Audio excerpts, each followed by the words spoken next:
we'll get started here. Thank you again, everyone who is here tonight. Welcome to our 2023 Equitarian Roundup. This is the last webinar of the year in our new EI Cafe webinar series. My name is Annie Henderson. I'm the Executive Director of the Equitarian Initiative, and I'm joined tonight by many of my esteemed colleagues. And we are thrilled to have you join us for this evening of storytelling style reporting of our year of impact through our field programs and educational model. In May, we started this webinar series in an attempt to share and shed some light on the variety of topics, circumstances, challenges, successes that we navigate in this particular line of work. The goal being to share knowledge, foster an inclusive community, and serve as a resource for anyone interested in global working equity welfare and this brand of volunteerism and or altruism. But before we dive into the meat of our discussion, we have a few small housekeeping items to help keep us on track. First, please mute your microphone so we don't learn any unintended secrets about you in the form of your background noise. If possible, please turn your camera on so we can better recognize our fellow community members, but we recognize that not everyone has perfect service in this imperfect world. And then unlike our other webinars, we're not going to be offering a Q&A at the conclusion of this meeting just for the sake of time. However, we do encourage you to know any questions you might have and email them to info@equitarianinitiative.org, and we'll funnel them to the correct contact within the organization. You can also put them in the chat and we will try to note them for a later time, but we won't be, again, answering questions tonight at the end just for the sake of time. Also, just so you're all aware, this webinar is being recorded and to be shared on a variety of platforms. So great. Well, I think most of you in the proverbial Zoom room know this, but for our newcomers, the Equitarian Initiative, or EI, is an international nonprofit with a mission to sustainably improve the health and welfare of working horses, donkeys, and mules and their families around the world. We harness the expertise of veterinarians, veterinary technicians, farriers, animal scientists, students, educators, and advocates to offer international and domestic programs to improve working equid health and welfare from the ground up. We collaborate with community partners, non-governmental organizations, and universities to identify local needs and solutions to help sustain working animals in the communities they serve.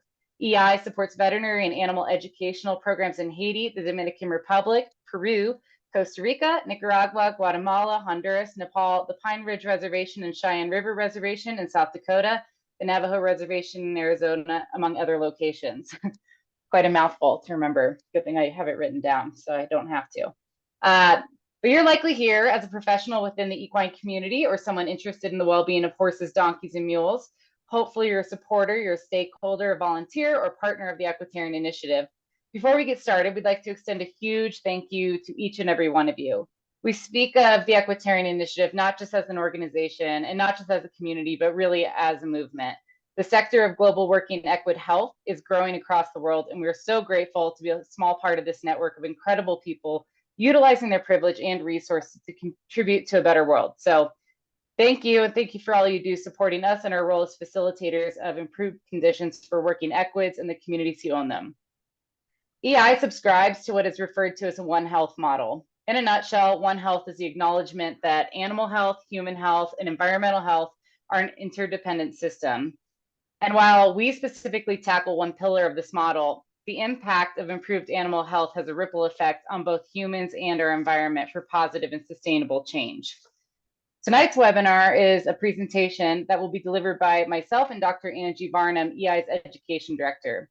But because we are only a fraction of the incredible amount of people it takes to make the equitarian world go round, we will also be hearing from a variety of our program partners, volunteers, and service recipients across our programs.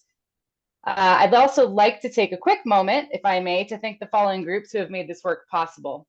On our board of directors, Dr. Julie Wilson, EI's co-founder, Dr. Jay Merriam, an emeritus member and EI co-founder, Dr. Dave Turoff, Dr. Judy Batker, EI's current board president, Dr. Neil Gray, EI's treasurer, Dr. Amy McLean, Dr. Stacy Tinkler, Dr. Luis Memo Arroyo Castro, and two of our newest members. Welcome to the team, Dr. Kate Link and Dr. Cassie Torhorst.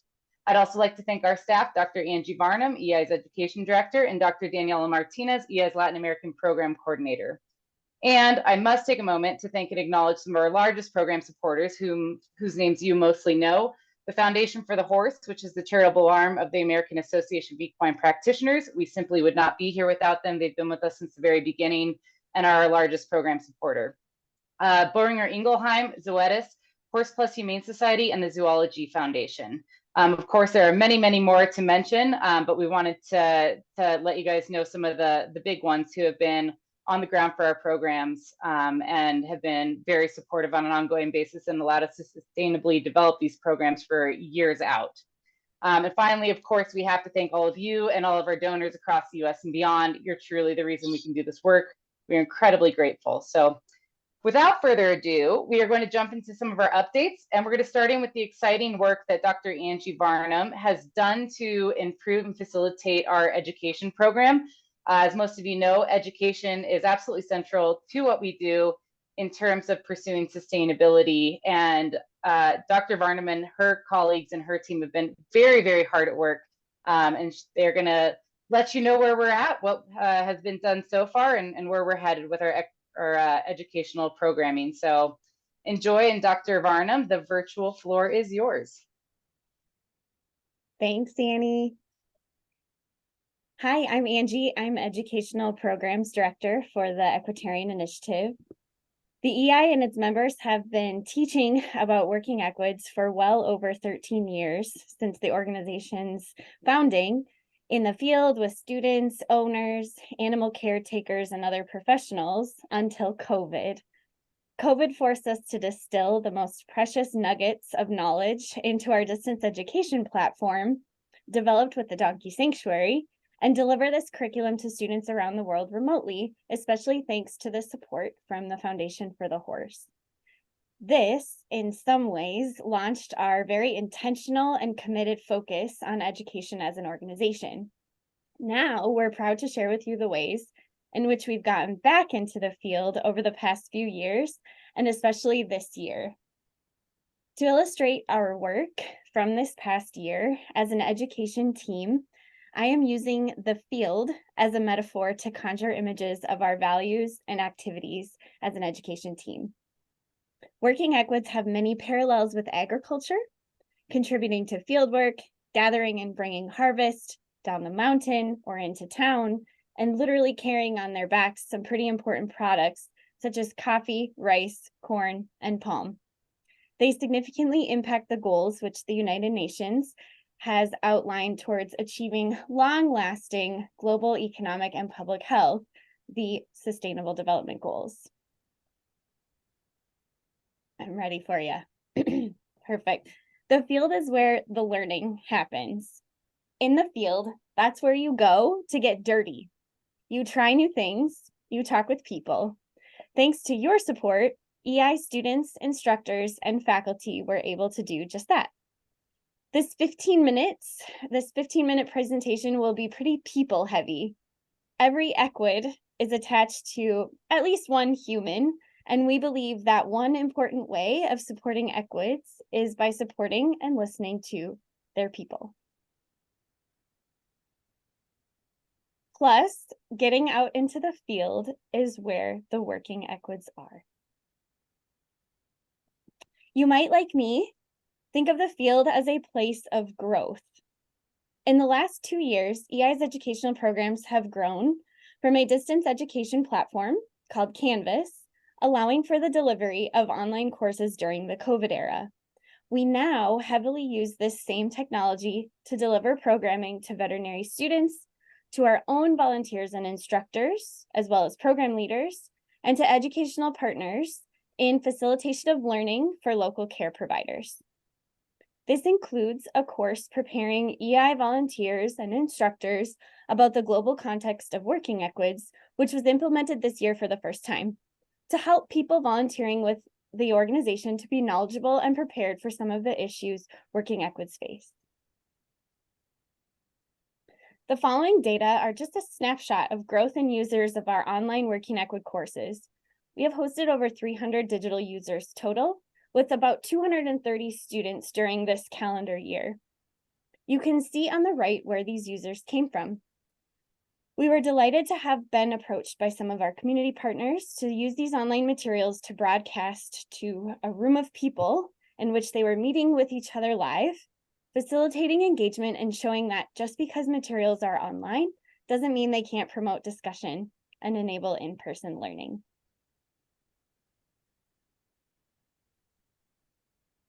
A 163 veterinary students participated with EI in person in 2023. At least 25 or so of those were repeating in their participation with the organization. Our ongoing programs had an average of 50% returning students. Some students are now instructors or program leaders, and you'll hear from them later. Each student, and what you see here, if you go back one more slide, is that each student who participates in the fieldwork is asked to complete a pre and a post assessment, and it makes them very nervous, but it's really more of a survey. We try to ascertain their existing levels of confidence, competence, and knowledge in working with working equids as future veterinary professionals. We try to track if any changes occur in each program as a result of their week in the field and over time. The 3 spheres represent only a few select outcomes from the many universities in the Global South, which EI is fortunate to partner with. This means universities located in countries and regions where the working equids are. You can read on the upper left from UNSAC, a university in the rural region of Cusco, some of the students' feelings of preparedness to not only practice, but to teach about working equids from spending time in stations such as triage or physical exam, surgery, anesthesia, hoof care, and other stations in August. In the center sphere, Guatemalan students from the Universidad Mariano Galvez responded about their levels of self-entrustment or how confident they feel in themselves to perform a physical exam. As noted in the dark green and the orange, over 90% of students felt confident essentially performing a physical exam with no guidance or someone just a phone call away, available for consult, by the end of their time in the field with EI and other university faculty. Students' competence to perform a physical exam was also assessed by an OSCE, or an objective scored clinical exam, and to really identify whether their skills are ready to go when they enter practice. And last but not least, on the bottom right, students from the Universidad Nacional in San Jose, Costa Rica, impressively scored an average of 95% on a post-evaluation of their knowledge of working equid medicine following their fieldwork in January of 2023. Also of note is that EI works with a variety of zootechnia and vet tech programs, and we are looking forward to more comprehensively showing off their outcomes in future years. The projected words are a thoughtful quote from a student from the Universidad Nacional de Agricultura in Honduras, following the field program this October. We ask every student, what was your favorite memory from the trip? I think her words provide context to not only the medical training that is provided in the field by EI staff and volunteers, but the cross-cultural engagement, and even more importantly, the ability to become familiar, comfortable, confident, and appreciative of the horse and its behavior. So we talked about growth as being a component of the field.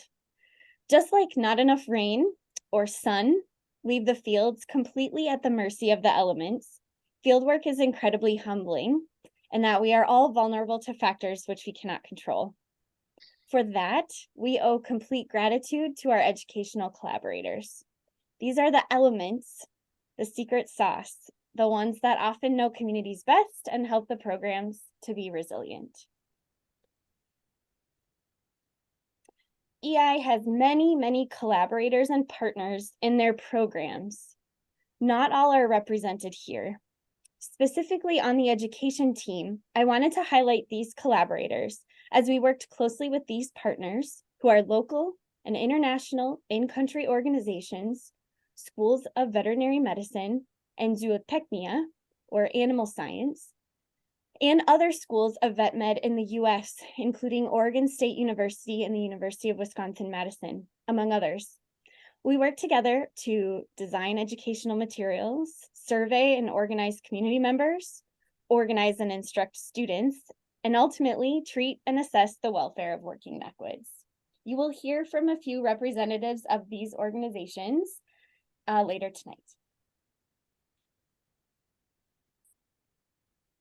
So we talked about growth, we talked about the elements. Now let's talk about grit.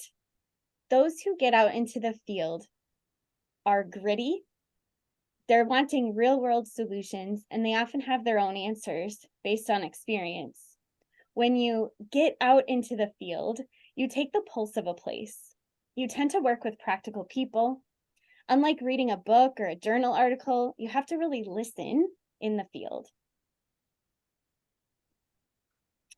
This diagram provides some of EI's recent initiatives to facilitate learning for local care providers.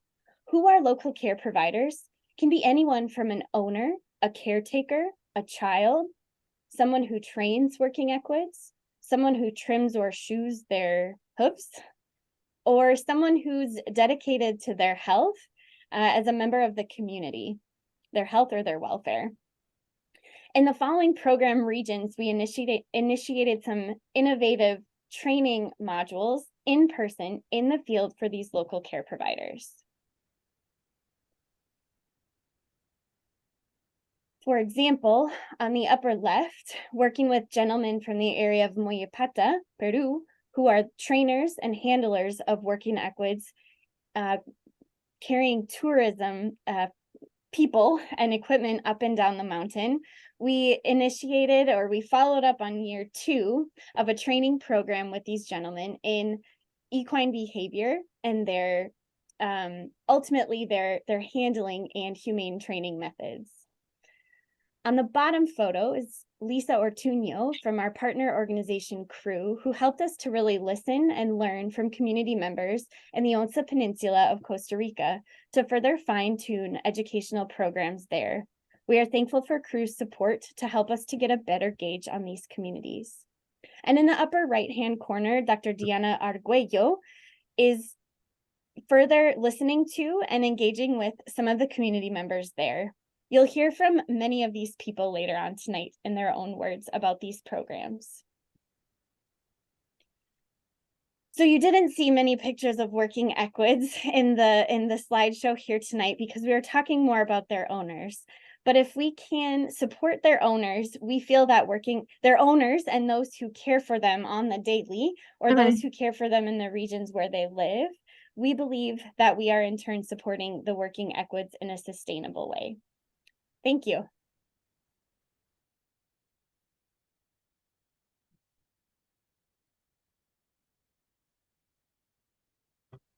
All right, thank you so much, Angie. I think that's one of our first times in EI history actually wrapping up in our allotted time. That's we're not a short-winded organization, so to speak, but we get pretty excited about working Equid Health. So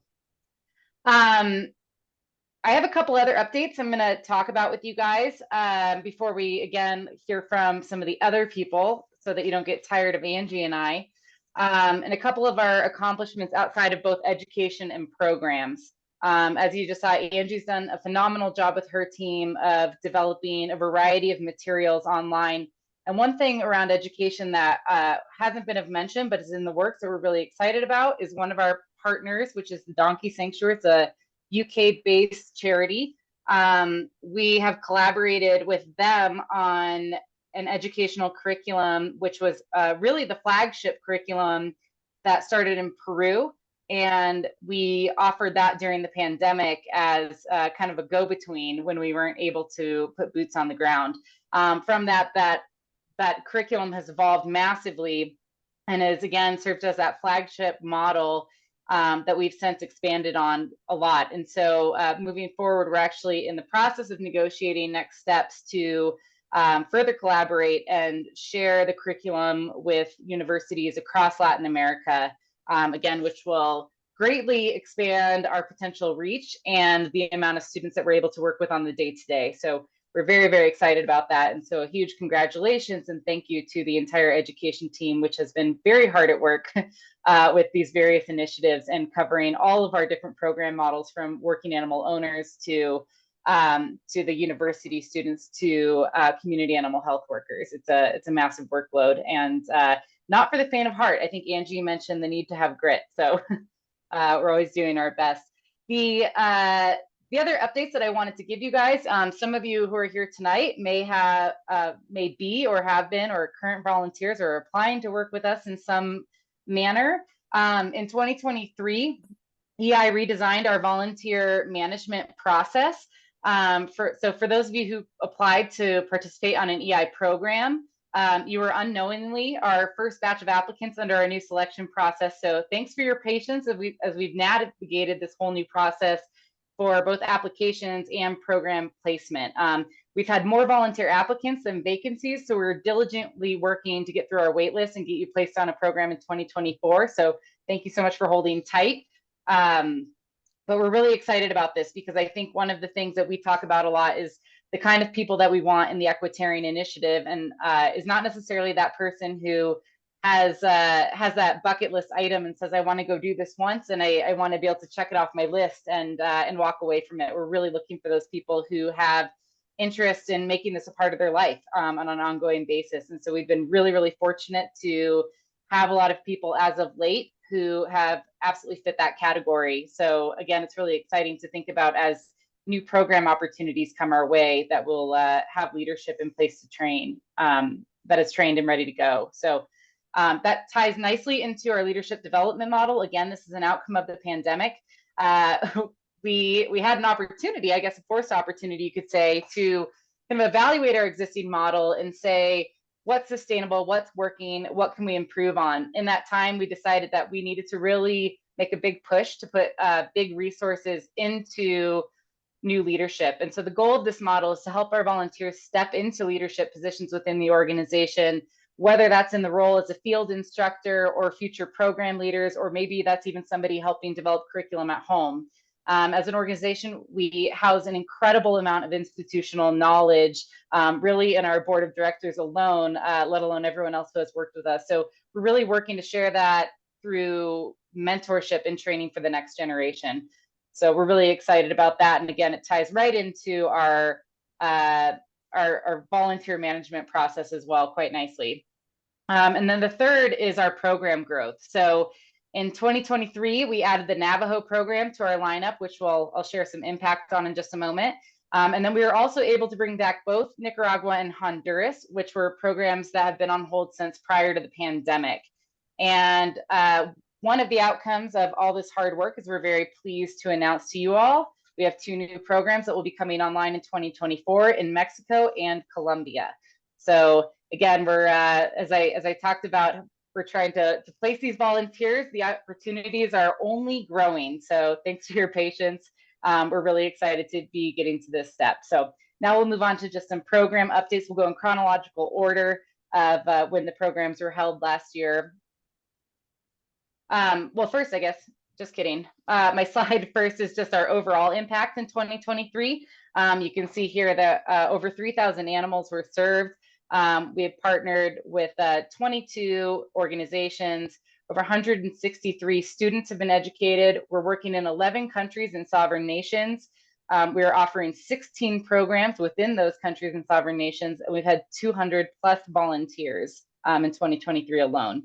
In terms of our services, you can see in our graph over here, the breakdown, obviously vaccination and deworming being one of the most primary of the services that we offer, but all the other ones, dentistry, surgery, farriery, wound management, et cetera, are all occurring at about the same rate. So we're really very, very pleased to have had such a successful year to bring to all of you guys. Okay, so our first program, this is January of last year. We have Costa Rica and the Nagobe region. This region is in southern Costa Rica along the Costa Rica-Panama border. It's led by Dr. Neil Gray of the Equitarian Initiative and Lisa Ortuño of Costa Rica Equine Welfare. The educational demographic, as Angie noted in her discussion, is that we have different demographics, whether that be university students or working animal owners. In a lot of cases, we combine both, but it depends on the program. So this particular program does focus on students from the university. It's called UNA. It's the National University in Costa Rica. And this program is supported by the Foundation for the Horse, Zoetis, and Boehringer Ingelheim. Here are the impact measures. I won't read all of this at you because you guys can see it here.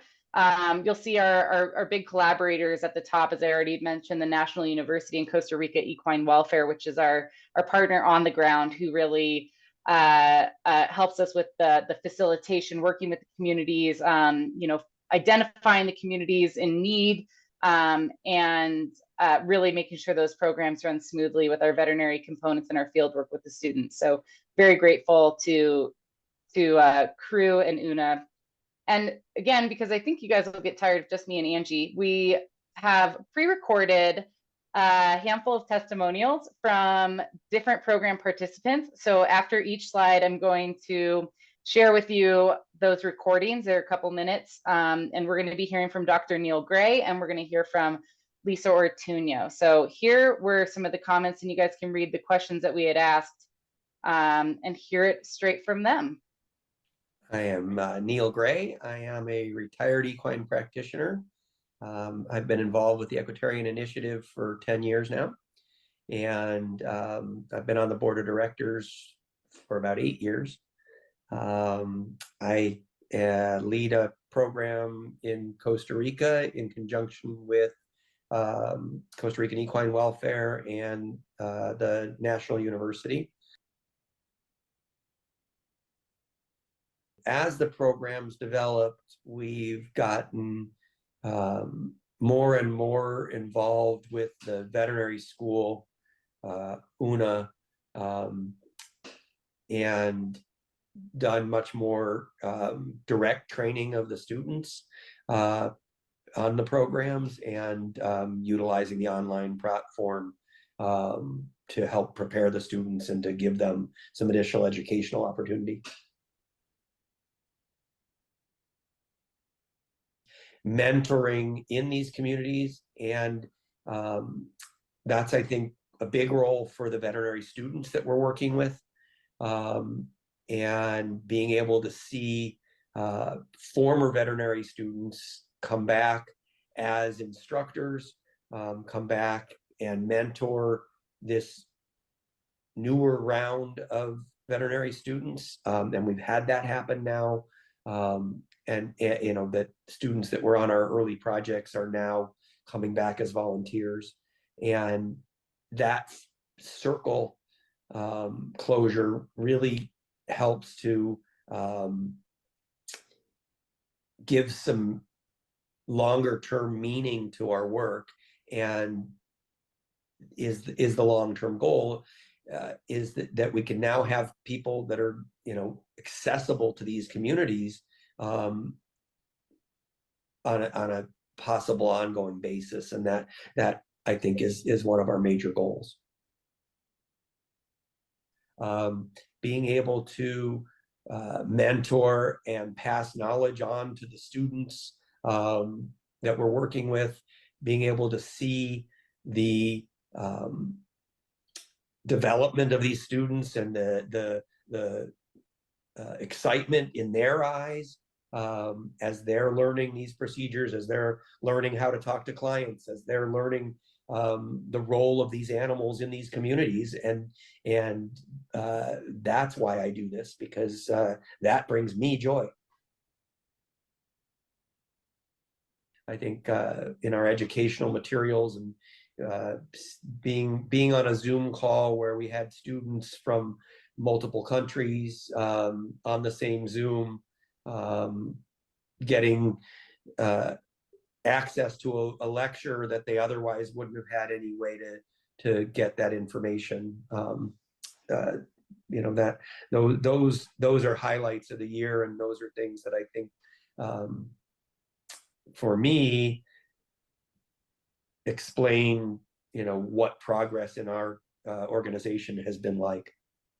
Hi, everyone. My name is Lisa Ortuño. I am the director of the project in Costa Rica. It's called CREW, Costa Rica Equine Welfare. I've been working with Equitarian for the last 8 years as a partnership. And well, it's been actually a wonderful process, very, very productive.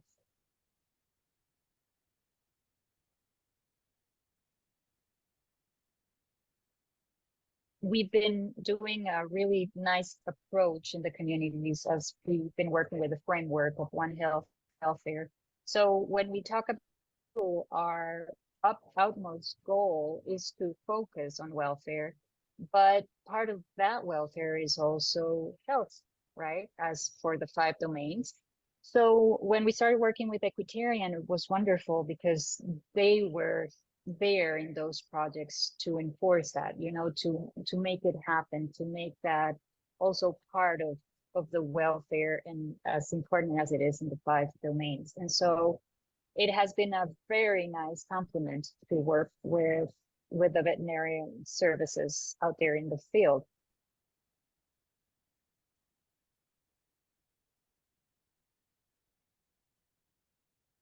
We're also making this effort of making those projects sustainable, as in future doctors, vets out there in the field working with equids, they are going to know how important it is to work out there in the field and what the needs are and how to approach them. So I think to work with students it's a key to make this sustainable for sure, and to be able to give them the opportunity as the students to learn more about how to work there out there in the communities and how important this is for the communities.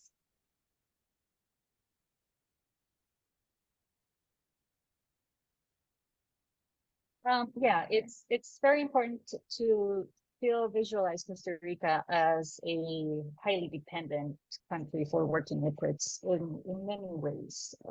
As for communities, we have indigenous and non-indigenous communities, and they still use these animals to how agriculture, to work with livestock, to transport themselves, to medical appointments, to go and get their daily food for the students to go to school.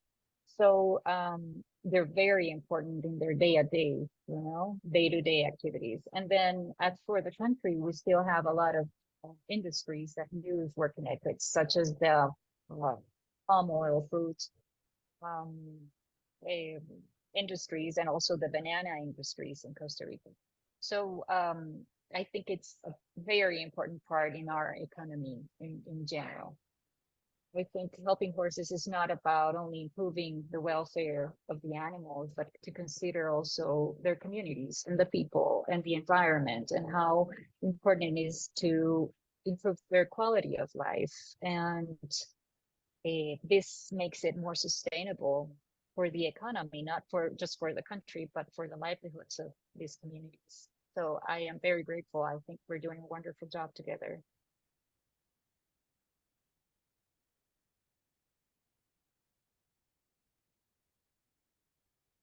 Okay. I am Neil Gray. Disregard that. Okay. Thanks for bearing with me while I learn how to drive this thing. So the next program that we held, this was in March of 2023 in Costa Rica on the Osa Peninsula. The Osa program is home to our former workshop model, which many of you have heard of. And again, this was a decision made during and following the pandemic that we wanted to shift our educational model so that we could improve the program's sustainability. And therefore, we created an owner education model, again, with the help of Angie and the education team, to really focus on those individuals that we've developed a relationship with over all these years, whose animals that we were seeing regularly and treating regularly. So in this last year, I believe we had 86 equid owners who participated in the program and received certificates for their participation, which you can see in the photo here on the right-hand side. So that was a huge success. This program is led by Dr. Judy Batker and Dr. Cassie Torhorst. Again, the educational demographic is now animal owners, and this program is supported by the Foundation for the Horse, Zoetis, and Boehringer Ingelheim. Again, here's the slide with our impact measures. You can see similarly, we had Costa Rica Equine Welfare join us on this trip last year to help provide some of these socioeconomic assessments of the region to determine who it was we're providing service to and what their means and resources were. So all of that information is incredibly helpful as we make decisions about where to work and where to utilize our resources best to support the animals where people truly need the help of their animals for their daily survival. So without further ado, we will go on to our next, and we'll hear from a couple of the folks that are involved on this program on the Osa Peninsula. Hi, my name is Diana Arguello. I am Costa Rican and Nicaraguan, but I live in Nicaragua, and I am a veterinarian. We did a lot of talking with the owners about welfare and behavior, and it was really nice because it was very open talks, and people were very engaged about it, and they learned a lot. So it was different approach that we had done before. At the same time, we were still working one by one with the owners, explaining them or giving them more information more related to the health of the horses and how they can tell beforehand where a horse might have trouble and not wait until it gets too difficult to treat. And it was very nice to see the response of the owners. They really wanted to learn, and they were asking a lot of questions. These vet services, they really help the horses, but education is the one that makes these programs be sustainable. They make the effects or what we do stay in the communities for longer, so that those animals can actually the lives of those animals can actually get better over time, and not just when we go for 1 week and treat them. So I think that that's the important thing, creating a behavior change in the communities.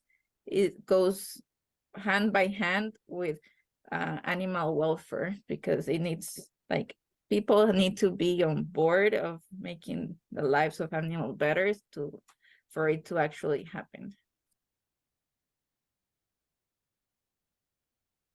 I think that that's something very special, because in this community specifically, I already feel like part of them somehow.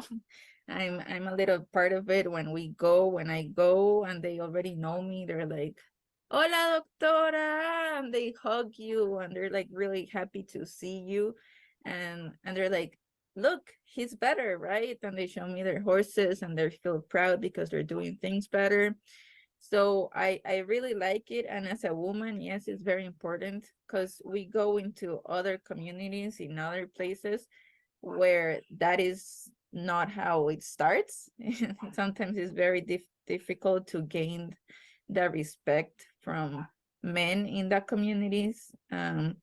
So it's really nice that in the OSA, they already see all of us with respect and with a lot of love, because they actually are like super like happy, and they can't wait for you to go into their homes and see their kids, how they're growing, or like see the food that they did for you.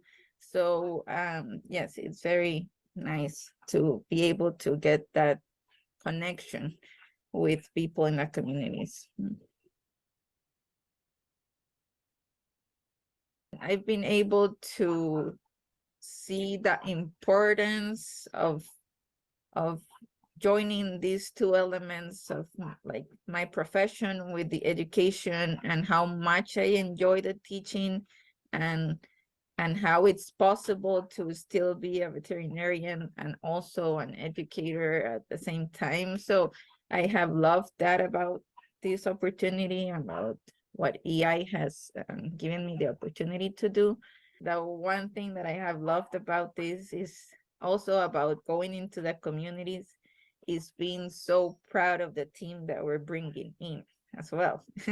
Like, I love working with so many people that just love animals and just want to help people so much. It feels great to just be around that energy. So thank you. The help that happens in these communities is unmeasurable. Personally, as a veterinarian, even after over 15 years of practice and an internship, this is a very special experience and has provided me with a form of work and opening of my mind to things that you just don't consider at home.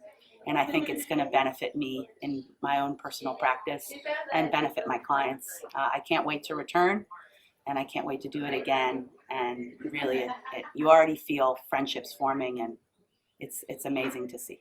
And it's been fantastic to see the change in not only the horses throughout the years, but also the interest of the people and the owners.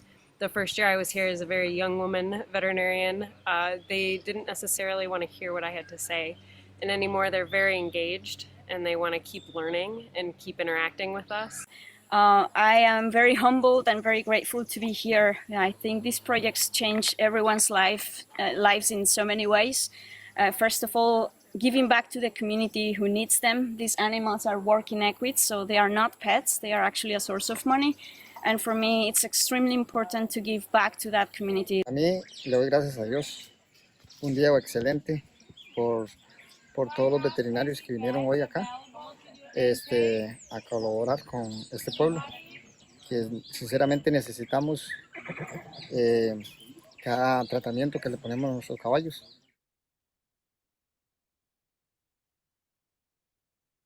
Hi, my name is. Okay, thank you so much from everybody who contributed to the OSA program and shared some of their experience as a volunteer. On to the next program. As I mentioned earlier, this is a new program for the Equitarian Initiative. Dr. Mark Anderson, who has worked extensively with EI, reached out to us in, I believe that was 2022, about this opportunity, and it was such a perfect fit with our program model and everything we were trying to accomplish. So we're really honored to work alongside Glenda Davis, who is the director of a local organization on the Navajo Reservation in Arizona called Animal Rescue. They've been had this program underway for several years. So again, it was a real privilege to be able to join it and provide some of the veterinary education and work with some of our volunteers under the leadership of our very experienced Dr. Mark Anderson. This program focused on U.S. veterinary students and veterinary technician students, in addition to animal owners in field, and is supported by the Foundation for the Horse, Zoetis, Boehringer Ingelheim, and the Horse Plus Humane Society. Some of the impact measures, again, you'll see that they had a very successful trip with 260 animals having care provided to them, and 12 students that we were able to work with. So again, we'll hear from some of the folks, both Dr. Mark Anderson and Glenda Davis, and get a little bit more on their perspective of the program. So our history with horses actually begins back in our creation stories. So they are a ceremonial animal with all of our prayers and how we came about into this world. And so they are very, very special for Navajo people. They were made with the elements, the lightning, the thunder, the clouds, the stars, the cornstalk, the mist, arrowheads, and that's how a horse was built. And we have 4 major colors for the 4 directions, and then 2 other colors for the other 2 sacred mountains. So they are very, very special creatures. They are a blessing for families that have them, and they're to be regarded and respected. So horses have been with Navajo for time immemorial. I mean, we've had horses forever. And so we continue to have them. And right now, we have a lot of horses and a lot of open range. So we do have some issues with lots of overpopulation of horses. And so that's where animal rescue comes in. We try to bring in teams of veterinarians and partner with organizations to provide animal horse wellness services, and that includes the dentistry, the castrations and hoof trims, as well as the wellness, the vaccinations, the deworming, exams. And we go into communities and the horses come in. So this year in 2023, we treated over 250 horses, and it was such a beautiful success with all of our partners, our doctors, our veterinarians, our farriers and dentists, vet students, high school students, college students, and we pulled together a team and we went for 5 days on Navajo Nation, moving from community to community, and took care of horses. It was wonderful. Given that it's very difficult for families to afford veterinary care, to afford just getting their horses taken care of, to actually have a full veterinary exam, to be talked to one-on-one with a doctor about their animal. And so we try our best to go into communities to bring the services to them. And this is the 3rd year that we've tried this initiative, and it's been so successful. People are so appreciative of the services. We include the Hopi Nation. So we go on to Hopi and provide horse care there at the Hopi Vet Clinic. And then the other 4 sites are on Navajo Nation. It's just the idea that people care so much for their horse, care so much for their animal, that they would make the effort to come out and get the services done. And when you speak to them, they're so thankful to the team, to the veterinarians, to the dentists, to the farriers for their hard work, their dedication, their just the communication and the outreach that they give. It's very, very, very beautiful. So specifically, one of our partners, Equitarian Initiative, they provided a doctor and a team to come to Navajo Nation and give support to our 2023 animal services. And they were wonderful. They were actually able to pick up, to provide medical services, and just work right in with everyone. And it was such an effort, such a heart-driven desire to help Navajo Nation and Hopi Nation. We sure appreciate it. And what we would say is, yeah, thank you. Hi, my name's Mark Anderson. I'm a veterinarian. I graduated from CSU many years ago, and I have been volunteering with Equitarian Initiative since 2012.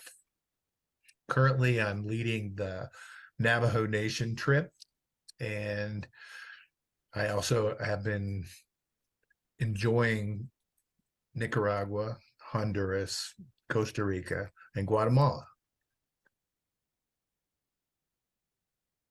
The work that we do with Equitarian Initiative has a transformative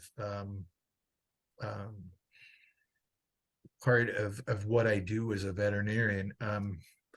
You sort of go through your day as an equine veterinarian, just working hard and really never looking up. And I think that in the United States, for example, I don't think I've ever done a dental on a horse and saved a life. And not just a horse, but the family that's associated with it. And I think that when you see the good that you can do in a third world country, for example, or on the Navajo Nation, it really tempers how you practice in a way, I think.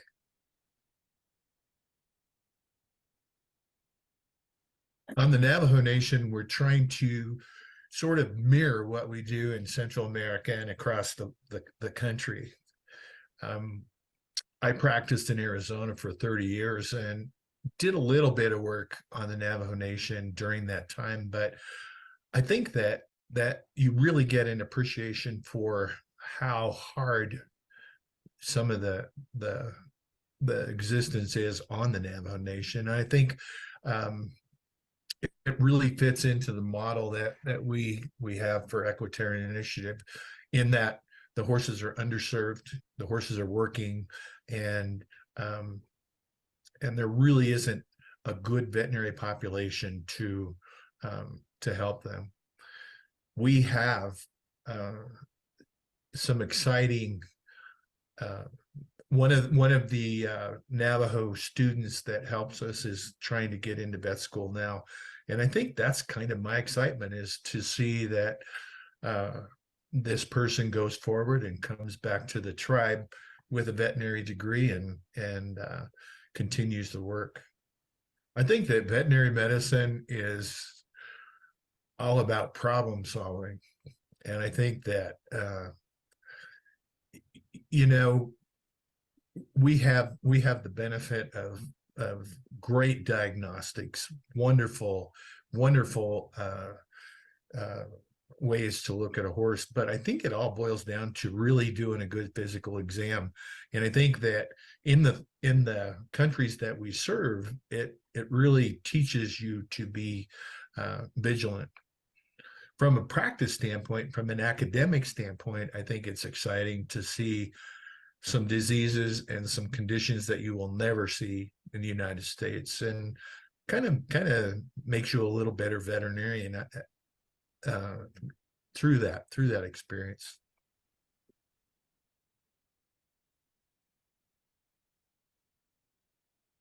So our history with horses actually.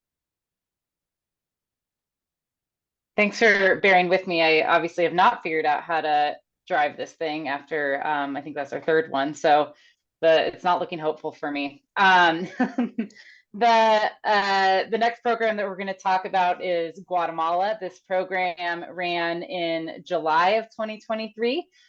This program is led by Dr. Kate Schoenhals and Dr. Kate Link, who we fondly refer to as the Kates, for those of you who know them.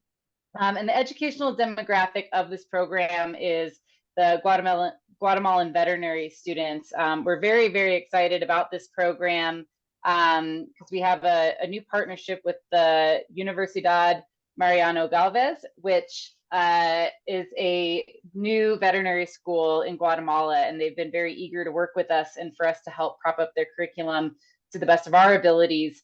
And get their students really engaged in some of this field work in their own communities. So they have a campus in both Guatemala City and in the Petén. The Petén is the region in northern Guatemala where we go provide service.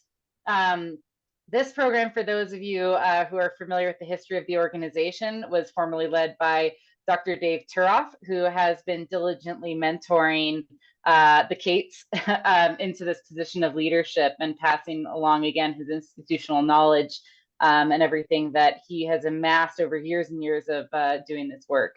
So we're really grateful to kind of see this model in action. And I think that post-pandemic, this program in Guatemala was a really great example of what that can look like and what success can really look like in both terms of leadership development and some of that organizational succession, in addition to the educational initiatives that Dr. Varnum talked about earlier. This program is supported by the Foundation for the Horse, Zoetis, Boehringer Ingelheim, and the Horse Plus Humane Society. So thanks to all of them for their ongoing support. Again, we'll go to our impact slide quickly and enjoy the photos. And we will again hear from a couple of the program participants in Guatemala. So enjoy. Mi nombre es Alejandra Penado, soy médica veterinaria y trabajo como docente en la Facultad de Medicina Veterinaria de la Universidad Mariano Garbes de Guatemala. Estoy trabajando actualmente en la sede de Petén, que es un departamento al norte del país.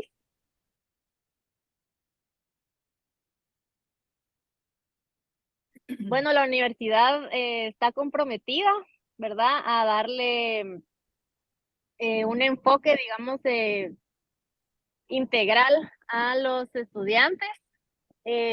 También no solamente la medicina para ayudar a los animales, ¿verdad?, sino con un enfoque de salud pública, de investigación y y enfocarnos también un poquito en los animales de producción,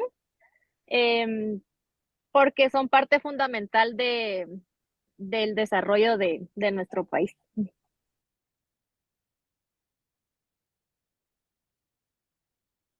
Personalmente, a mí me gusta mucho enseñar, entonces llevar a mi grupo de estudiantes para que aprendan las cosas y que las practiquen en el campo es de lo más valioso, de lo más importante, y ellos también lo aprecian mucho porque es muy diferente aprender la teoría en un salón de clases a luego ya poder aplicar los conocimientos y practicarlos con un animal en vivo. Entonces, son días intensos de trabajo, pero muy gratificantes, la verdad.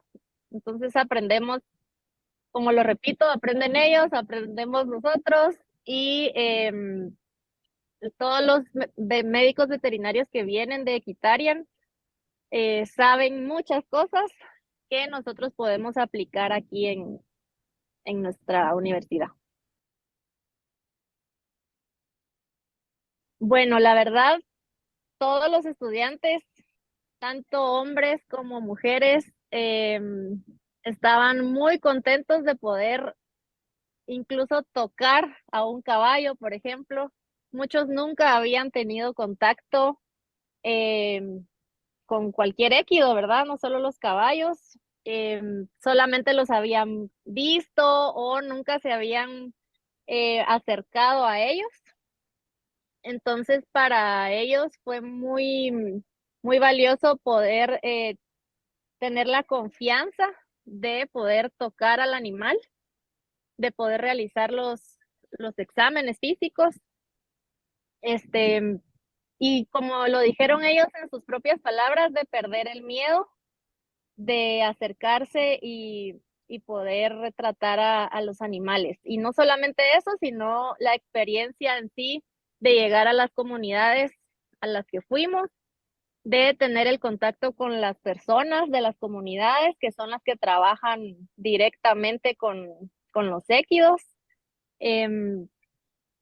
y tener como todo el concepto, ¿verdad?, de lo que conlleva trabajar con estos animales. Entonces, la verdad, ellos estaban muy entusiasmados, sobre todo porque antes de la práctica tuvieron la oportunidad de realizar el curso de Canvas y ahí pudieron estudiar un poquito antes de llegar a la práctica. Entonces, esto fue muy bueno. My name is Jorge Venegas. I'm from Bogota, Colombia. I went to vet school in South America, and I graduated about 1997, and then I moved to the United States in 1999. And since then, I've been practicing veterinary medicine in multiple regions in the United States. When my colleague, Dr. Sean Hawes, that works with me here at Oregon State, mentioned that it would be interesting if it will be good if I will be interested to go and visit and help with the students. And then I said, wow, it sounds like a great idea. And also, I always felt like I wanted to go back and give back something. After so many years being away from my country, I could not do it in Colombia. It doesn't matter, Colombia, Argentina, Mexico, it doesn't matter. It's a country where people are very similar to the people where I grew up with. So I felt like I needed is there is this need that you say that it's time for you to give back to the communities.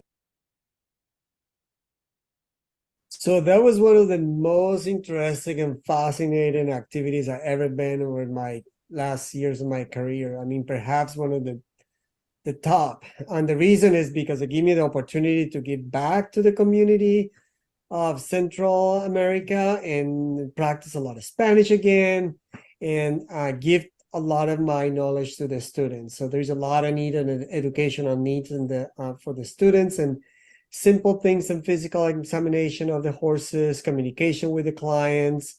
And I had the opportunity also to kind of bring back some good memories of my childhood and relationships with the students. So I think we formed during those days a great bond that allowed me to teach them the few concepts and few basic things and how to do a physical examination of the horse, handling the horse. And I was always amazed. One of the things that I love the most in working with the students is that simple things that they can learn. They can learn to listen to a heart today. That's a big thing for a student. For us, sometimes it's a thing of every day, but for them is a biggest step towards their end goal of becoming a veterinarian. So learning and see how much satisfaction I could bring to them with simple training is one of the things that I was more fascinated, especially when I could do it in a country with needs for that. So I really enjoyed that trip a lot for that reason.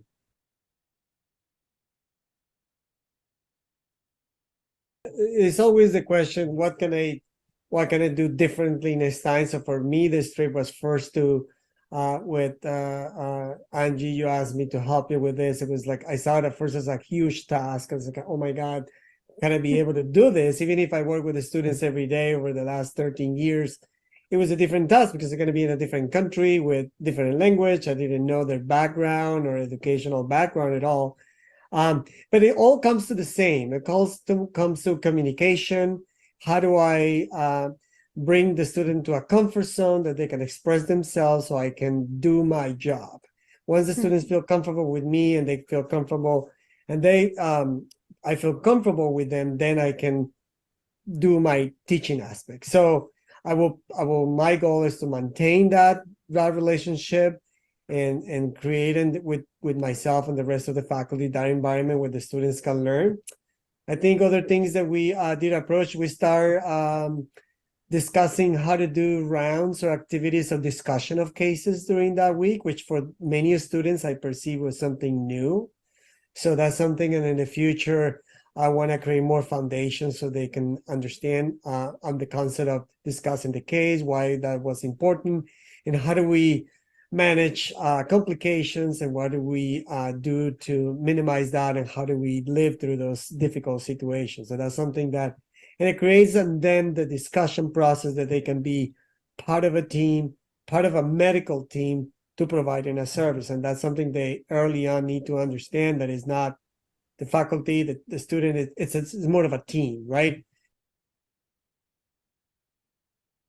You get to expose to a different culture, so you learn, go back to, understand their characteristics of that culture, respect that culture, and understand why the horse is part of their life. That was very, very important for me. So I have kind of changed my mind. So I see the value of what the horse is now a little bit. It's not like here's more, recreational. There's no right there. It's part of the family. It's part of what they make a living. So seeing that and see how many of the clients were so grateful that we were given a care to their animals was, I mean, it changed you. That aspect changed you tremendously, because you really understand the power that you can have in a community by providing simple services and animal and care that the horses really need.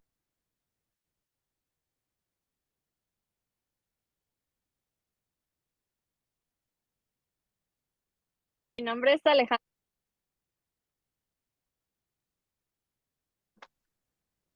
It's not Fantastic. you, Annie. It's not you. Okay, good. I appreciate that vote of confidence, Angie, but I do think it might be. Yeah, so those are some great testimonials from the folks we get to work with there. So again, thank you to both who contributed on the program in Guatemala. Moving on to the Pine Ridge Reservation. This program you have all likely heard quite a bit about as one of our original domestic programs here in the United States, working with the Lakota tribe in South Dakota. This project is led by Dr. Judy Batker, Dr. Maria Sikora, and Dr. Lauren Alderman.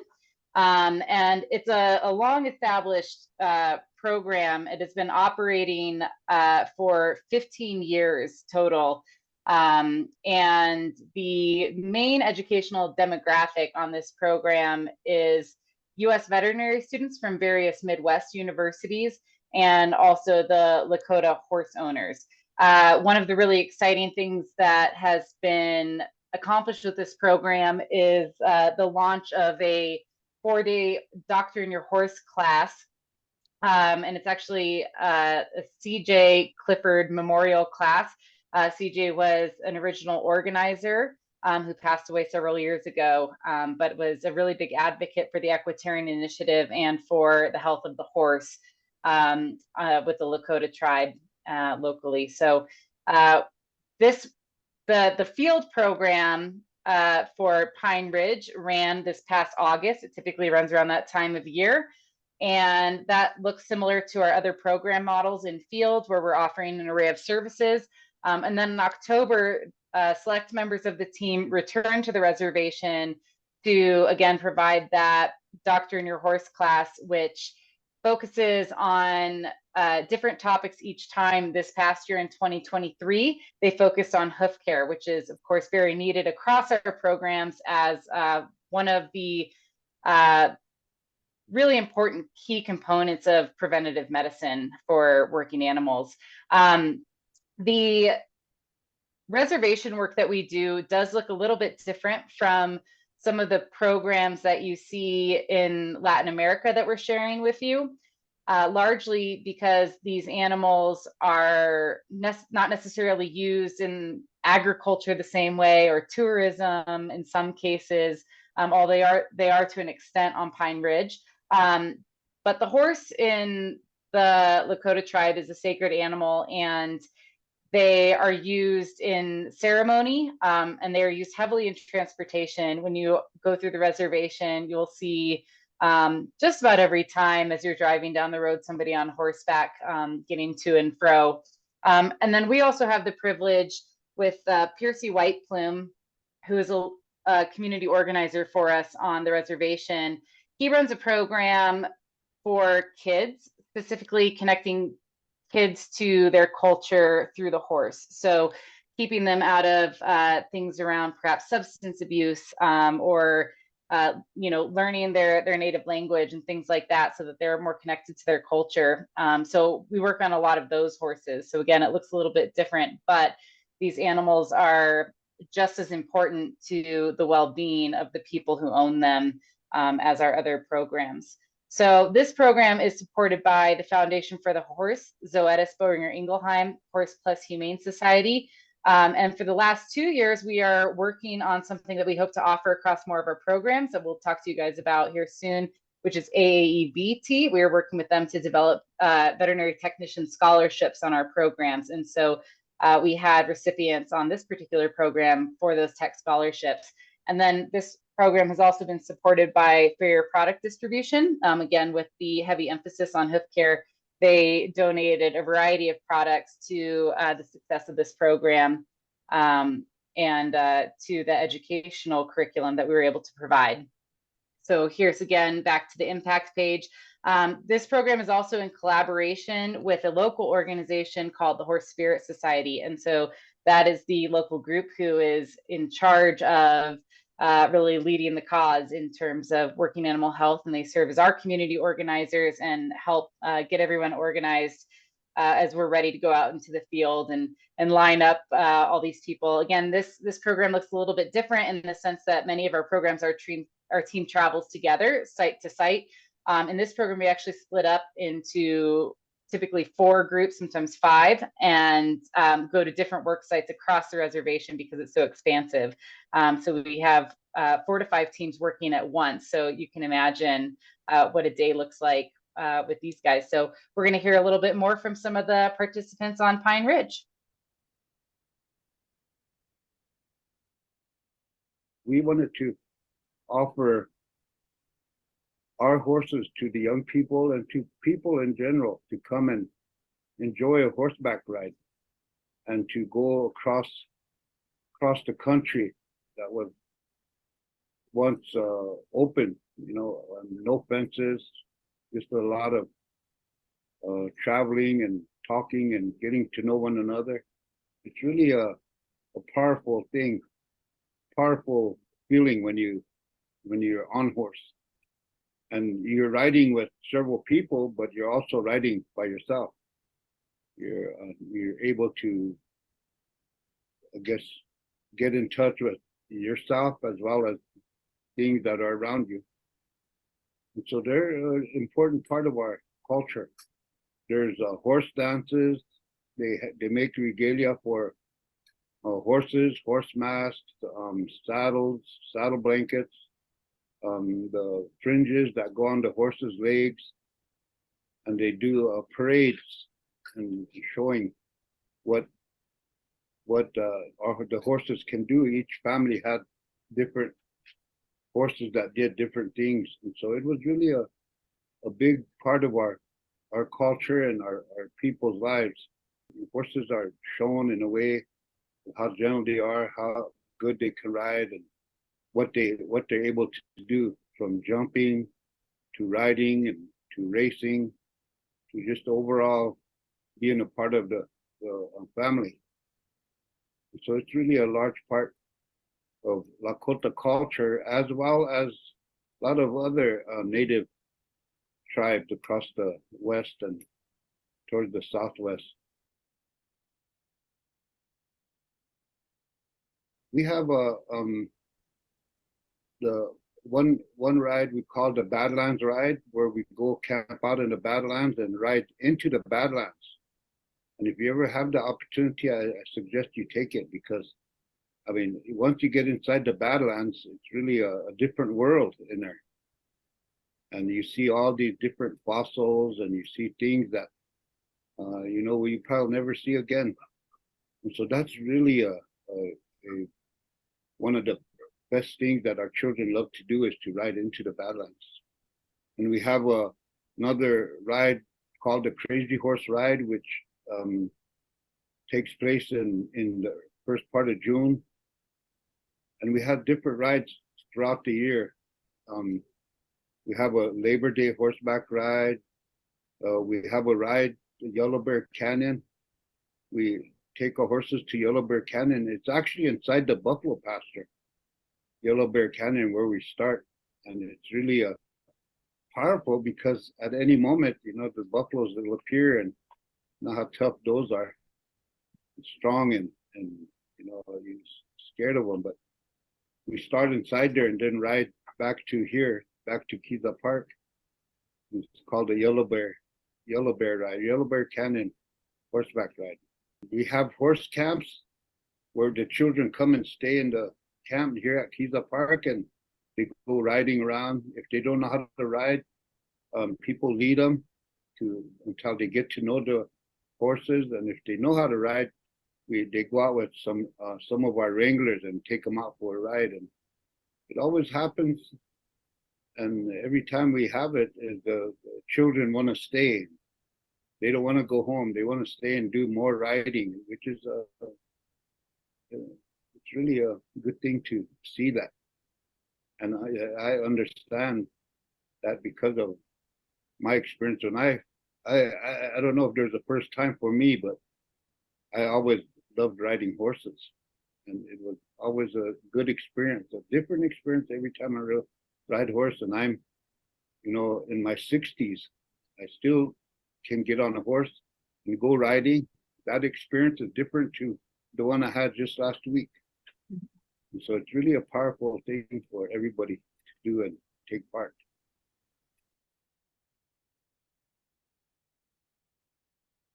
our people don't have the ability to haul their horses to the veterinarian and then have them seen. And so it's really a good combination of working together. And plus the people that do come are really, they're just so caring, and they share what knowledge they have with those around them.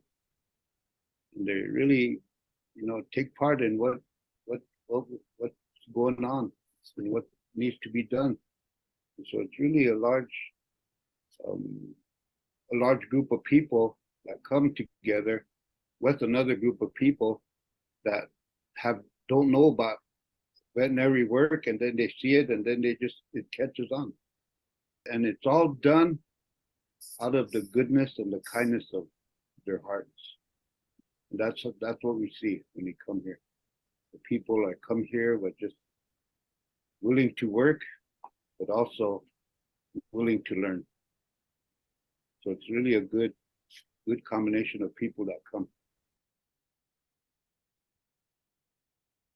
The favorite parts of it is seeing the people, the young people and the older people as well, learning, actually getting in there and hands-on working. Like with this past one, we had the people getting in there and doing the hoof trimming and the hoof care. And that part of it is real good to see. The other part of it is the working, the people that came to teach it, where, I mean, you couldn't ask for a better instructor. They were good, they were patient, they answered the questions, and they made sure they understood in a way that they can understand, and use the language for them to understand. The best part of it was watching the people get in there and learn, hands-on. It's for those of us that are experiencing it, learning it, to take it and share it with others.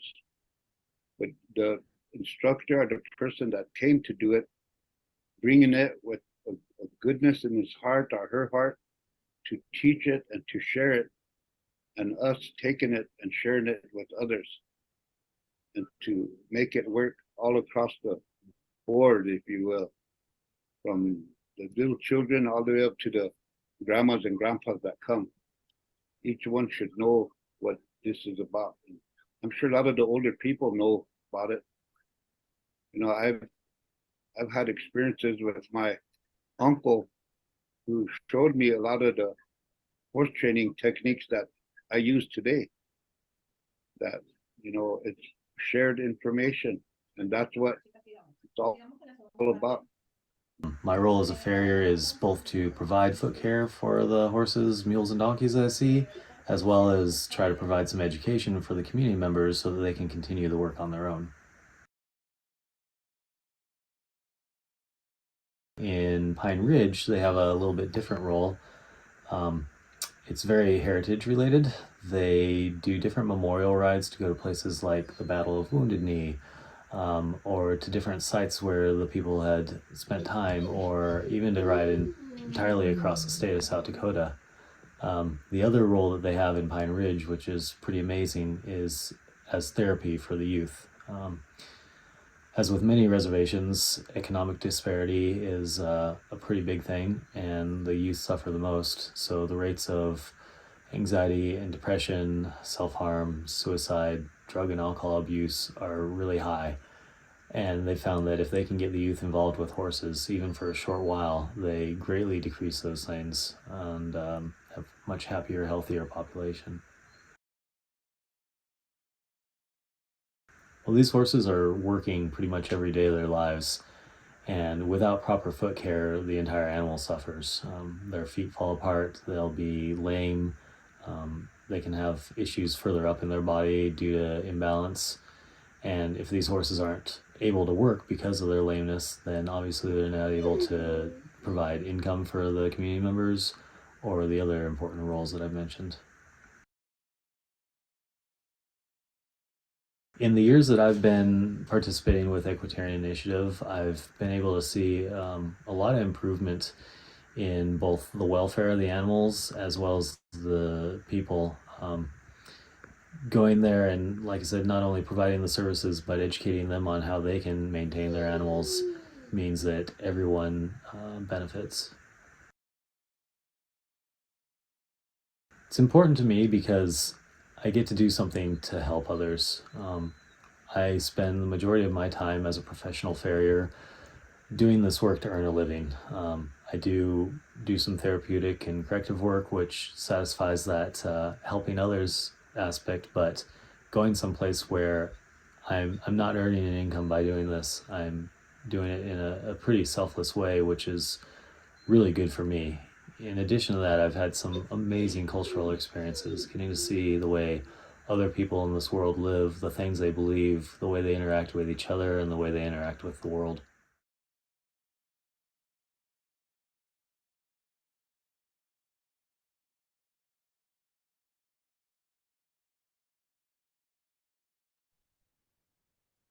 Okay, got it that time. Before we move on to Peru, I just want to make note that a couple things about Pine Ridge, because I don't think they're properly accredited. The first gentleman you heard from was Percy Whiteplume. He is an elder in the Lakota tribe. Again, our community organizer, we're incredibly privileged to be working with him, as he is very much a representative of his community and uh, does the best he can day in and day out for his people, regardless of some of those socioeconomic challenges and things of that nature. So again, very privileged to be working alongside of him. The second person you heard from that video was Eric Gross, who is a farrier who not only participates on Pine Ridge, but is active in our programs on Peru and in Costa Rica as well. Who knows what else we'll rope him into in the coming years. But again, very lucky to have him on our team. As we mentioned, farrier care is just unbelievably important to this work. And so, we always need to make sure that we're giving that the proper shout out that it deserves, because this is not just veterinary medicine, but hoof care is really key to working animal health. So a big thank you to those two.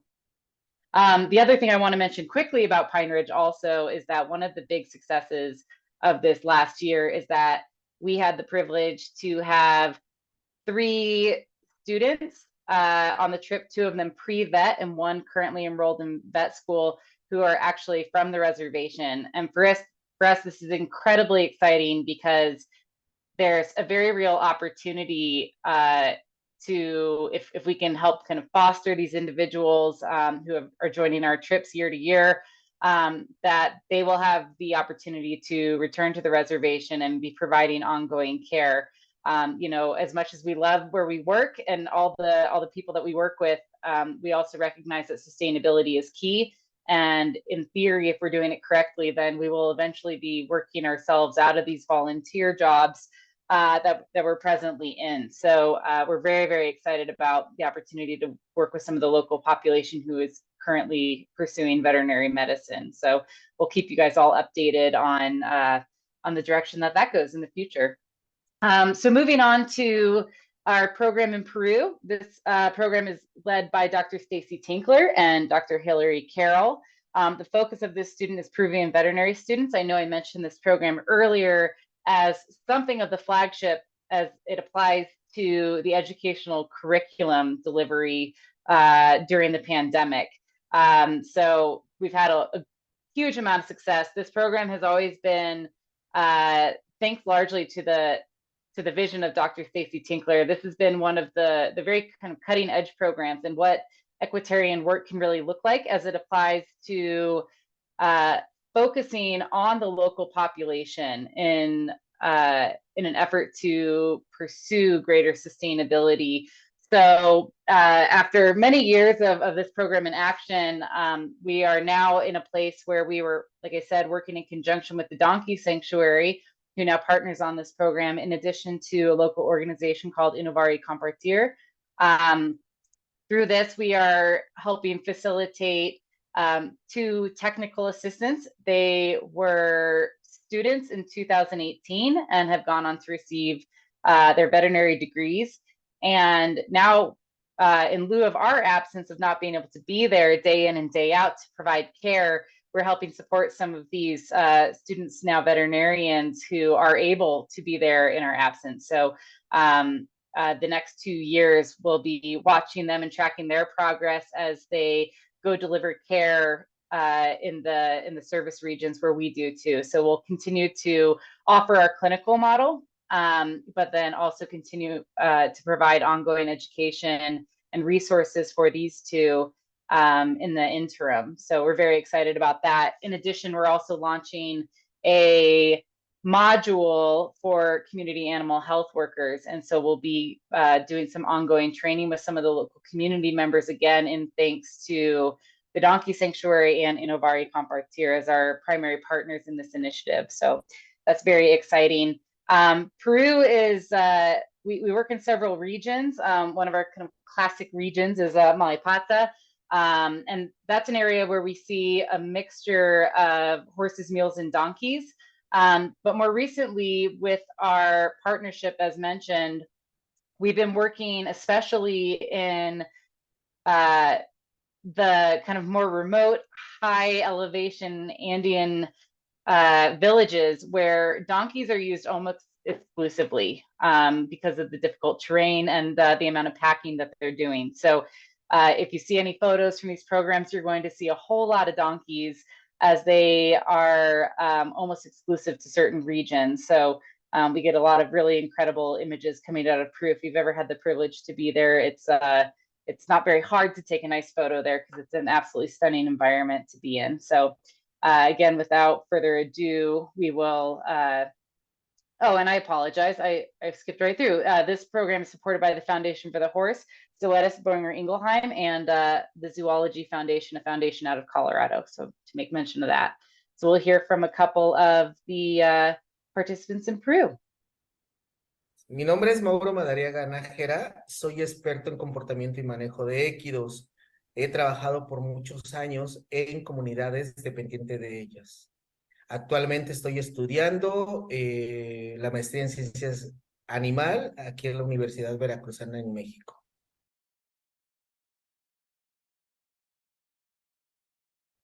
Hemos trabajado en diferentes proyectos educativos y para mí las fortalezas que existen dentro de esta colaboración ha sido trabajar con las universidades en Cusco, trabajar con comunidades indígenas que en la región de Maras y trabajar con algunos proveedores de servicios en la región de Mollepata. Pues me ha emocionado, ¿no? Sobre todo también la disposición de la gente en querer aprender. Y esto me lo he encontrado en estos 3 sectores que hemos estado comentando, ya que para ellos ha sido importante el observar de cómo puede cambiar esos animales, el simple hecho de poderte aproximar de una manera diferente. También la disposición, por ejemplo, en la región de Mara se ha trabajado con mujeres y las propias mujeres, ¿no? Se han hecho partícipe preguntándome, oye, tengo un problema que mi animal no se deja levantar la pata y me preguntan cómo lo puedo resolver, cómo lo puedo hacer. Y así con los estudiantes también, cuando no se pueden acercar o no se deja tomar alguna medida, una constante, un animal, es esta parte de abrirse. En el otro sector de Mollepata también es muy importante cuando se encuentran con un animal que no se deja poner la montura o que muerde o que repara, cómo lo pueden resolver ellos mismos. ¿Cuál sería la importancia o el impacto directo? Es que si nosotros a través de la parte educativa estamos enseñando sobre las necesidades básicas, sobre cómo aprenden, pues esto se va a ver reflejado en la relación humano-animal y este efecto pues va a agregarle puntos positivos al bienestar de estos animales. Pues para mí la experiencia que tengo, la educación comunitaria, pues consiste mucho, ¿no? Consiste mucho en poder entrar principalmente a las comunidades y hacer un abordaje educativo desde las necesidades propias de la comunidad, desde los problemas reales de la comunidad. ¿Por qué? Porque haces partícipe a la comunidad. Y estos procesos tienen un elemento muy importante que es compartir conocimientos. Es compartir entre la gente, en este caso, como instructores, alumnos, es compartir, es estar, porque para mí la educación es como un ser vivo que se tiene que estar compartiendo, que se debe de estar creando. Y creo que también es algo que me motiva para continuar en estos proyectos de educación comunitaria, que se empieza a reflejar, ¿no? Que se empieza a reflejar cambios pequeños, que también hay que saber eso, los cambios pequeños en la educación comunitaria son paulatinos. ¿Y esto cómo vamos a lograr? A través del tiempo, en un proceso mucho más largo, pero creo que esa es la parte de la ciencia de la educación comunitaria. Yo soy Ricardo Friedman Axaraya Chala, soy de Perú, del departamento de Cusco, del distrito de Sicuani. Soy actualmente egresado de la Universidad Nacional San Antonio Abad del Cusco, de la Escuela Profesional de Medicina Veterinaria. Bueno, yo empecé desde la primera vez que Equitarian se comunicó con la Universidad de San Antonio. Mi historia en ahí es básicamente yo fui en un inicio, no sabiendo del 100% de los equinos, yo tendría un conocimiento tal vez de un 5 o 10% nomás, o tal vez estoy exagerando, pero mis conocimientos eran muy poco sobre equinos. Ya yendo con las campañas es que empiezo a conocer más, ¿no? Y ya saliendo a campo también empiezo a conocer un poco más de los casos, los problemas, pero aún así yo siento que todavía me falta aprender mucho más en este campo de los equinos, pero ahí feliz de estar. Vivo agradecido en ese aspecto a Equitarian por abrirme un paso o enseñarme algo en la profesión, ¿no? Básicamente, el tema que se trató conmigo con los estudiantes es de comportamiento equino en el manejo del médico veterinario, ¿no? Y el objetivo era de que ellos entendieran o pudieran entender de que hay formas, hay métodos para acercarse a un equino. Entonces, aplicando lo que Mauro nos ha enseñado, es como que ya digamos, presionando, sometiéndolo a presión al equino. Ya hay otros métodos que se aplican y que sí están resultando, ¿no? Y es menos traumático, digámosle, para el equino. Entonces, eso me tocó a mí explicar en esta última campaña que hubo. A ver, el impacto fue, fue grande, porque yo cuando, mira, empecé todavía siendo estudiante y ahora ya bachillería en medicina veterinaria. Entonces, en un inicio yo tenía la idea de quedarme en lo que es investigación, ¿no? Más que todo trabajo de laboratorio, sí. Pero ya hoy en día me estoy más dedicando más, un poco más a campo.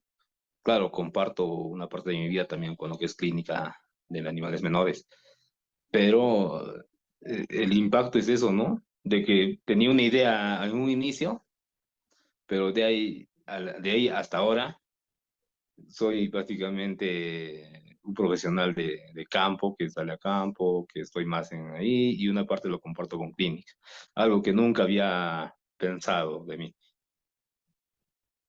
Eso, eso.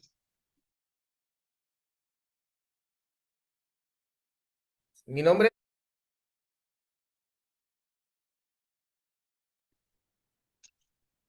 Wonderful. So just a quick note on those two. Ricardo is one of the technical assistants that I previously mentioned that we're working to support, that will be providing some ongoing care. Again, we're really excited to track his progress through these next 2 years.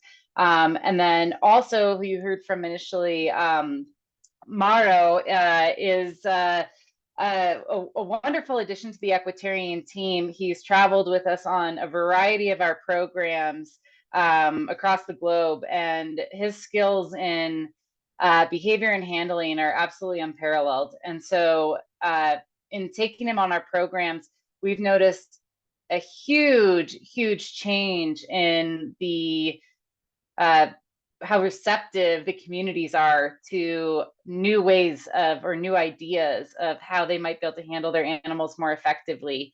And so we really can't,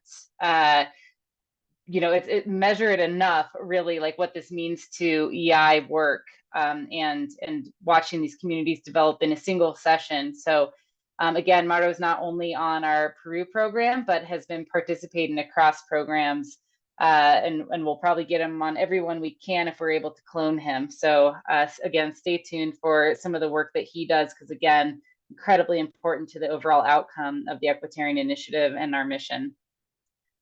All right, so we'll move on to Honduras. This is one of the programs that I mentioned came back online in October for the first time since pre-pandemic. We're thrilled to be back in this region. The program was led by Dr. Daniela Martinez and Dr. Neil Gray. And this program was originally offered by Dr. Julie Wilson, who is EI's co-founder. So again, it has some flagship remnants of it. And this program focuses on the Honduran veterinary student education. It's supported by the Foundation for the Horse, Zoetis, Boehringer Ingelheim, and again, the Horse Plus Humane Society. So we're very grateful to those partners who keep making our equitarian world go around. Again, a really successful program, especially for having just come back from something of a hiatus. And so it really didn't miss a beat in getting back into the field. One of the really exciting parts of this program is you'll see prior to the pandemic, we had, I'd say, anywhere between 3, 5, and 10 veterinary students being a really massive success for us. And as you've seen on a lot of programs that we've shared today, those numbers have been much larger. So this program boasted 40 students participating. So again, as we talk about the role of our volunteers, it's really not just to go and do, but to go in the form of an instructor and be prepared to teach and work with these students and the faculty and with people from another culture in a real two-way exchange of information. So this is a great example of what that can look like. And again, another very successful program. So we'll hear from some of the folks who made it happen.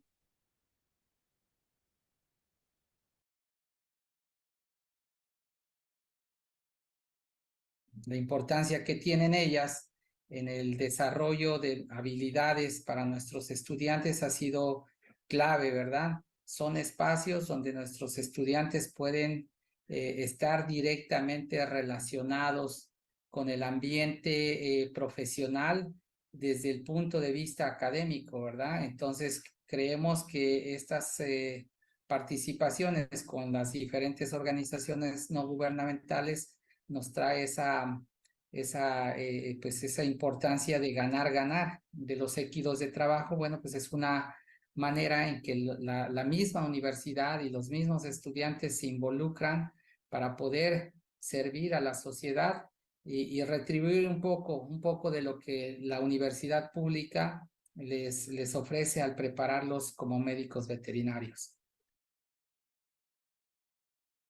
Bastante bueno. En la universidad tenemos escenarios de aprendizaje bastante activos, ¿verdad? Donde nuestros estudiantes participan en una dinámica de aprender haciendo, se llama la forma y la mística de esta universidad. Sin embargo, el hecho de trabajar con equidad de trabajo, valga la redundancia, ha sido muy fructífera porque los espacios que tenemos cerca de la universidad pues distan. En algún momento el estudiante tiene que salir del recinto universitario y pues el personal que nos acompaña o que nos acompañó en esta última ocasión pues es personal profesional en el área, docentes y colegas médicos veterinarios especialistas en sus áreas que vienen a contribuir a la formación de los jóvenes. Creo que es la cultura pues de concientizar a la gente, ¿verdad? A los propietarios, al médico veterinario, a los profesionales de las ciencias pecuarias, la importancia que tienen los equidad de trabajo.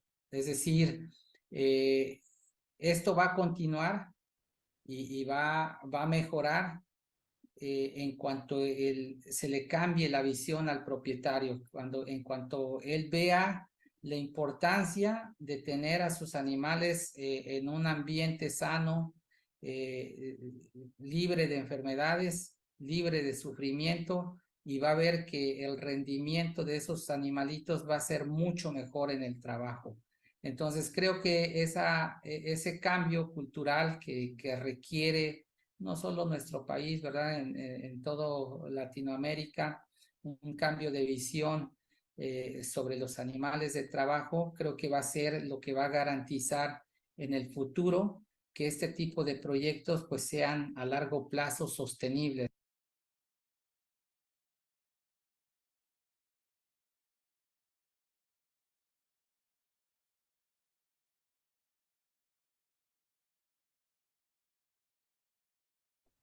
Okay, that was again Dr. Aquino. So thank you so much for his contributions and input to the success of the Honduras program.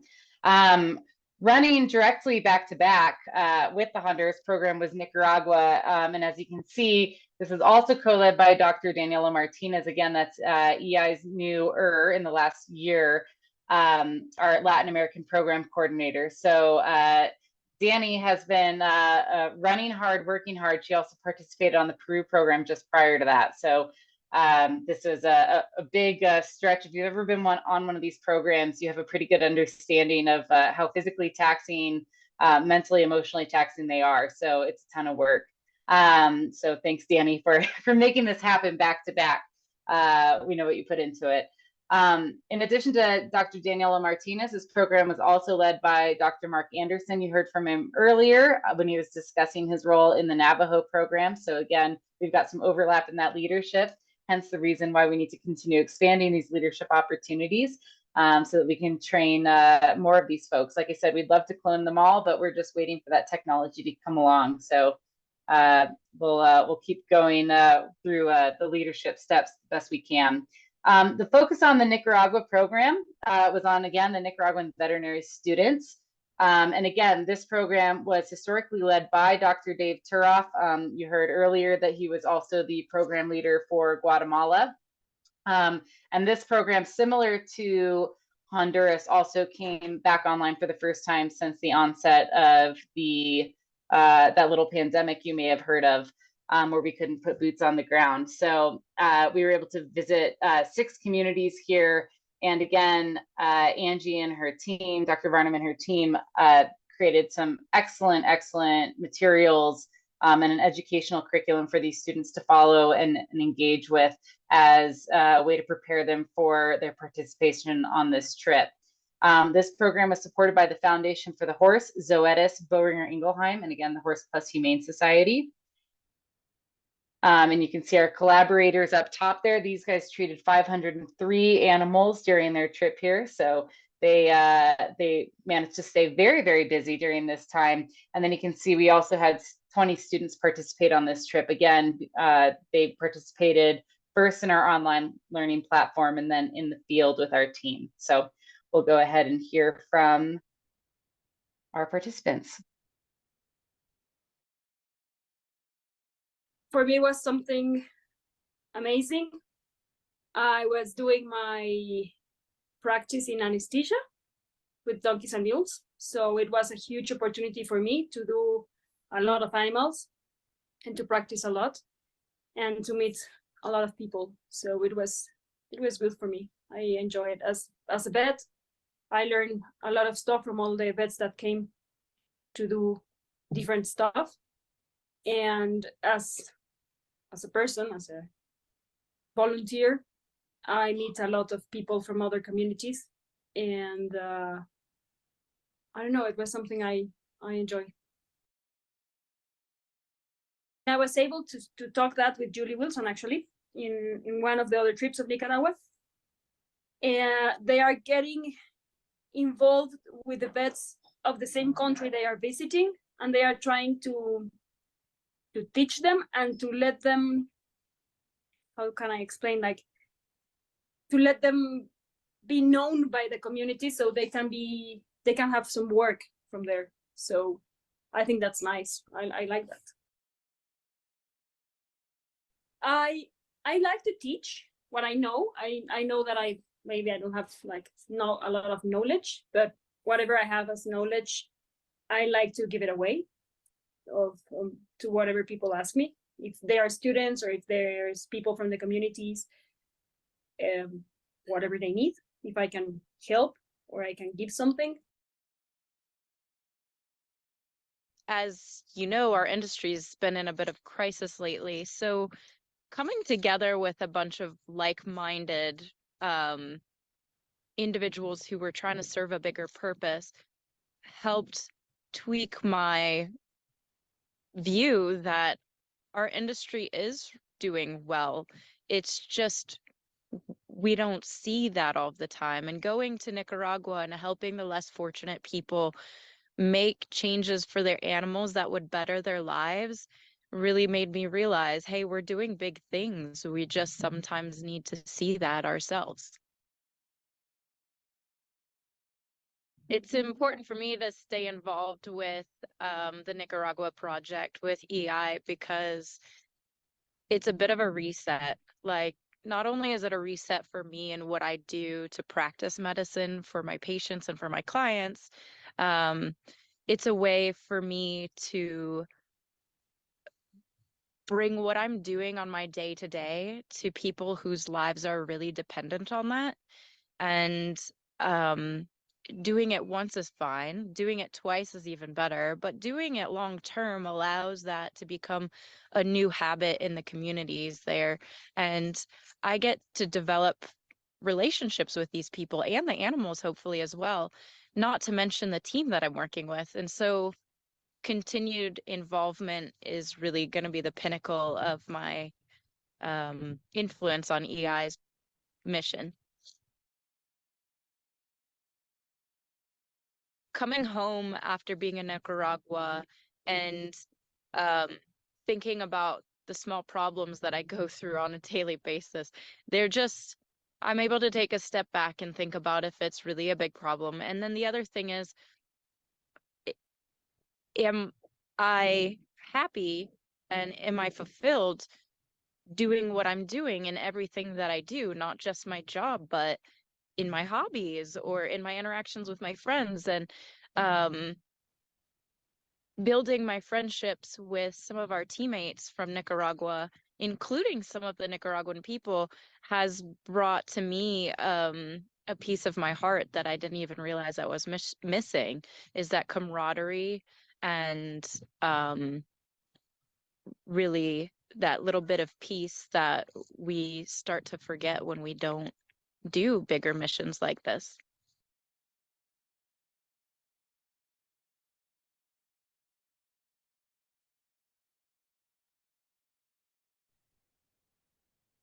Okay, so we'll jump into just a couple more things. I do want to make quick mention before we go into this next one that another program that hasn't been mentioned is a program in Guatemala that is led by Dr. Rob Franklin. And the reason it's not on our slides is because Dr. Rob Franklin ran his Guatemala program at the end of 2022, and there was a timing conflict. I think it was with the coffee harvest, which if you've worked with us, those are kind of our typical roadblocks we have to work around, or things like that. So he's running that program again in February of 2024. So that's why we don't have a slide, but very much an Equitarian program that is currently active, and we look forward to updating you on that next year.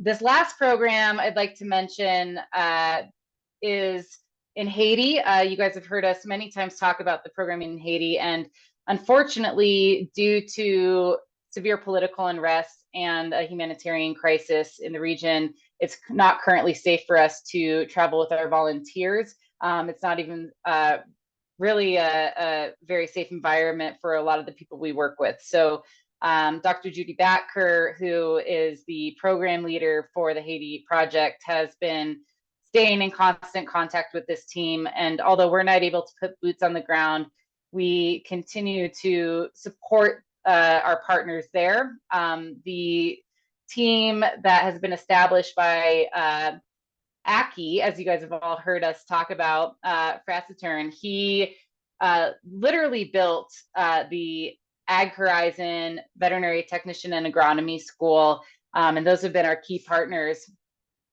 in delivering care throughout Haiti. So they train teams of paravets to travel to the communities to provide ongoing care. So our role traditionally in this program has been to supply continuing education through Ag Horizon, and then also contribute through field work while we're able to be there. So we're very hopeful that the situation in Haiti is resolved sooner than later, and because it's very difficult for the people there. So you know, again, stay tuned, but I just think it's important to recognize that the Equitarian Initiative doesn't abandon our communities in time of crisis or hardship. In fact, we stay with them in a variety of circumstances, however we're able to, and wherever support is needed most. In this case, it's helping with supplies, it's helping with continued education where we can.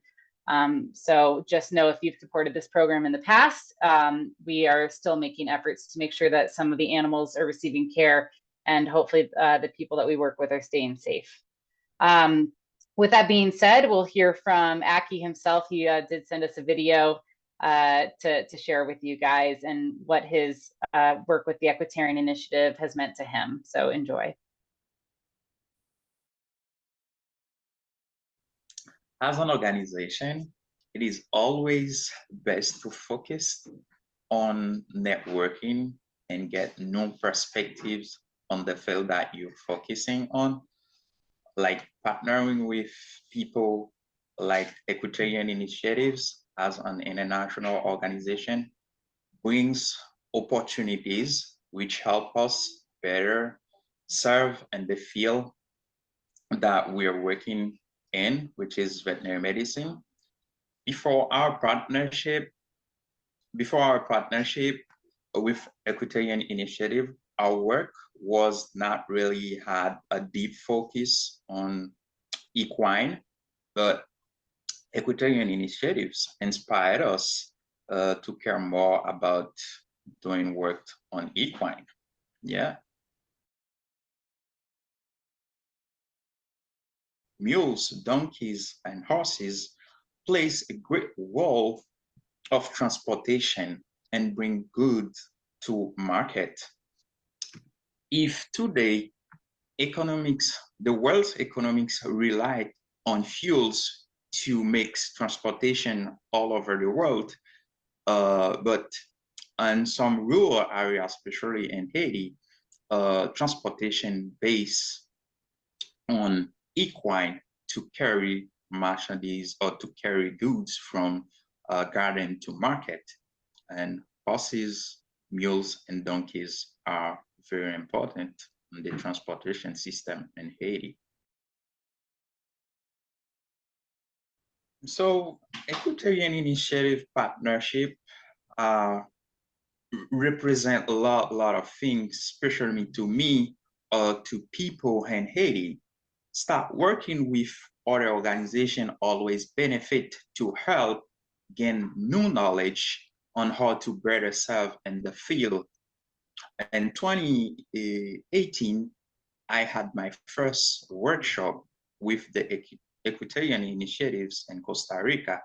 It was such a great start for me and my organization as well, because I got new knowledge on how to work with equine, especially doing like castration and all sort of other things. I had the opportunity to have new friends, like networking, and then I had the opportunity to travel. That was my first time in Costa Rica too. And all of that was because my partnership or because my friendship with the Equitarian initiatives people. So my long-term goal is to see people put more accent on how to help equine, not only using them to carry stuff to garden, to marketplace, but to have a better care for them, especially in countries where they don't really have too much access to vaccines, to dewormer, things like that. And then I would like to see one day that people are focused more on helping them, and then to see if we can preserve those species, because especially in my country today, there's a way that people, we start losing, there's a decrease on the amount or on the population of equine, but I'd like to see there's more material available, like education for people, not only here in the United States, but pretty much all over the world, especially in third world country where they don't really have access to like vet work. But by the work that we're doing, like to trying to promote this work, that more people will know about how to take good care of them.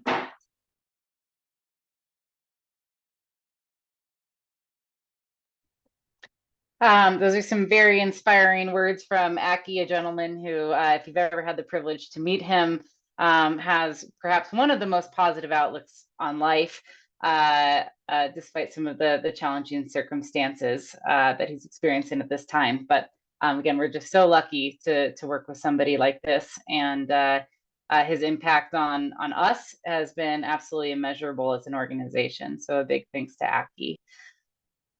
Just moving quickly, we're just about to wrap up, but I just want to make quick mention of a couple of the other programs that EI supports. And when I say support, these are programs that we provide sometimes funding, mentorship, supplies, and education to, and in various modes of delivery. And so while they are not necessarily functioning under our kind of internal or core programming, they are absolutely vital to our impact, and we're looking to certainly grow some of these programs into the future and are excited to share them with you.